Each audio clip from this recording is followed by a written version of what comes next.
Hey everybody, welcome to my studio for Fun Fitness Friday. So today's routine is going to be a little different, but some of the exercises obviously will always be the same with the pushing, the pulling, the level change, that type of thing, as well as working within planes of motion. So we're going to be rotating. There's going to be forward exercises, some sideways. So well, let's just get started. Without further ado, as they say in the business, working with my training bag. This one's only the 20 pounder, so it's just enough when you do this routine like 5, 6, 20, 17 times, whatever, then it just adds up after a while. So with stepping forward, we're getting a rotation. So we're working in obviously well, I guess I don't really need to describe all the planes of motion. Let's just go forward and rotate around to the other side.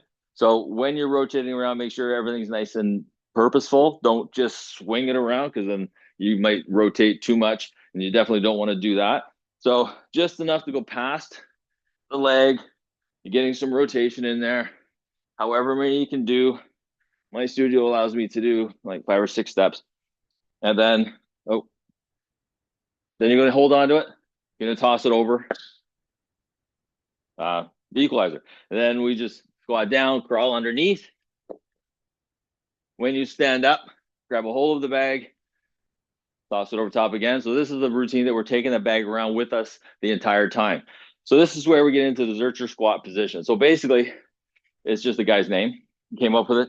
Putting the weight, the crook of your arm. Whenever you're lifting something, I'm sure you've done this before with groceries, you take the groceries bag and you put it right up to your elbow.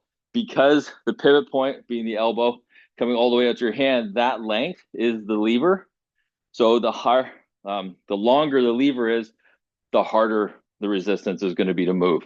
So if I was going to hold on to this bar and just do this, okay, the bar is 45 pounds. So when it's way out here, has a lot of tension on the bicep, the shoulders, the upper back, wanting to do this to you. So what we want to do and why this is all wrapped up is get the arms underneath, proper lifting position, back nice and straight, pushing into the floor to come up. And then I'm just going to rotate around. Baby steps to rotate and then squat back down again.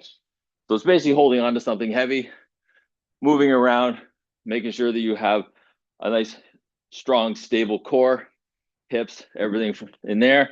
Now, picking up the bag on the unstable BOSU, tossing it. When you toss something, when you're unstable, it takes a lot more strength to stabilize yourself to not fall backwards, fall off to the side, or anything like that. So after I do that, transition, I like jumping across. You can step, whatever you feel is safest for you. Again, squat down, pick up the bag, step up under resistance. So again, anytime any weight's in front of you, you're wanting to fall forward. So all your posture muscles, posterior, getting into the hamstrings, the glutes, lower back, all the posture muscles across your upper back are being activated. So from here, just toss it. Again, it's a lot more unstable when you do that. A bit of a hop. Maybe next time I'll do like a hop, skip, and a jump. Anyway, pick it up, drop it down, going opposite direction, and then back down again. Always keeping proper posture. Again, pick it up, toss, crawl underneath, and then we'll do the walking lunge with rotation. So just make sure that whatever you're trying to do, make sure it's challenging. If you never challenge your body, you're not going to get any better, basically, right? Specific adaptation to implied demand. It's called the SAID principle. So if you're always using the same amount of resistance, the same speed, the same tension, whatever it is that you're doing, you're not going to improve past the point where you're able to do that. If I never go any higher than the 20 pounds, I'll be strong enough to move the 20 pounds, but I'm not going to get any stronger because there's no need to. So if you're going to be needing to move something, if you're training for something because you know you have to play a sport or just know you want to be stronger, whatever your reason is, try and work a little bit heavier than that. So if I wanted to get a lot stronger in this exercise, I would want to use the 25 or even struggle with the 35, because then after doing that for a few weeks, up to a month or more, when I go back to the 20, gonna be a piece of cake. So then you know you're gonna be a lot stronger, and you know it's not gonna be that big of a deal. All right.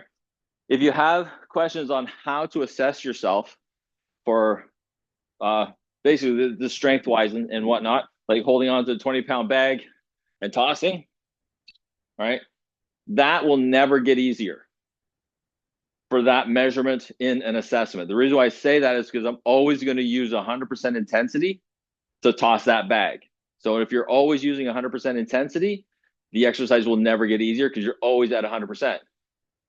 With that in mind, the resistance that I'm using being 20 pounds, I might throw that 10 feet. But when I get stronger, I'll be able to throw it 12 feet, 13 feet, 14 feet. The intensity is the same.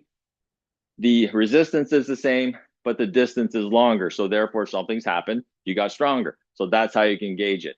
Going up a flight of stairs, take a certain amount of time to go from the bottom to the top, measure your heart rate, see what it is. Well, depending on what that is and how long it took you to get to the top of the stairs after doing your exercises, your cardio and whatnot, do the exact same thing again.